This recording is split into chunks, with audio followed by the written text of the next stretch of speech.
1000 રૂપિયાનું હેલ્મેટ લેવા કરતા તમારા મા બાપને 1000 રૂપિયાની સારી વસ્તુ લઈને આપો. મા બાપ રાજી થઈ જાય ને એટલે તમારા મંદિરે જવાની જરૂર નથી. કોઈ હેલ્મેટ પહેરે નહીં, કોઈ પહેરે નહીં હેલ્મેટ. પ્રોબ્લેમમાં કાંઈ દેખાતું જ નથી, ડાબી બાજુ જમણી બાજુ નથી દેખાતું.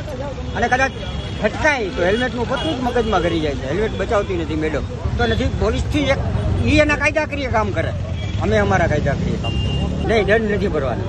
આવી રીતના તપેલી ફેરી નીકળવાના.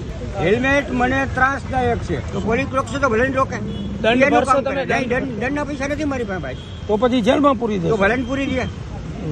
તમે જેલ જવા એ તૈયાર થઈ. હું કામ ક્યાંય કરતો જ નથી, સિનિયર છું, ઘરેથી રોટલી બનાવીને હોટલમાં દઉં નહીં. હેલ્મેટ શહેરમાં જોઈએ જ નહીં. ફૂટી કોળીમાં હેલ્મેટ મફત દે ને પોલીસ વાળા, મફત હેલ્મેટ કોઈ ના પહેરાય જ્યાં સુધી હાલે ત્યાં સુધી. મને પૂરી દે, બહાર નીકળી તો પાછો વિરોધ. હું જામીન ઉપર છૂટી જાય પાછો વિરોધ. આ વિરોધ ચાલુ જ રહે. કાયદો ક્યારે આવ્યો હતો? વિજયભાઈ રૂપાણી હતા ત્યારે 2019માં. ત્યારે 4 દિવસમાં હેલ્મેટ હાજી ડેમમાં નાખવા માણસો ગયા હતા અને પથ્થરોથી હેલ્મેટ મારતા હતા. બરોબર, હાઈસ છૂટા હેલ્મેટ થી એમ કહેતા હતા માણસો. ઘડીક ફરી જાત ને ઘડીક મરી જાત, પૈસા થઈ ગયા ભાજપ સરકાર પાસે તો એ મળે છે પૈસા ભેગા કરવા.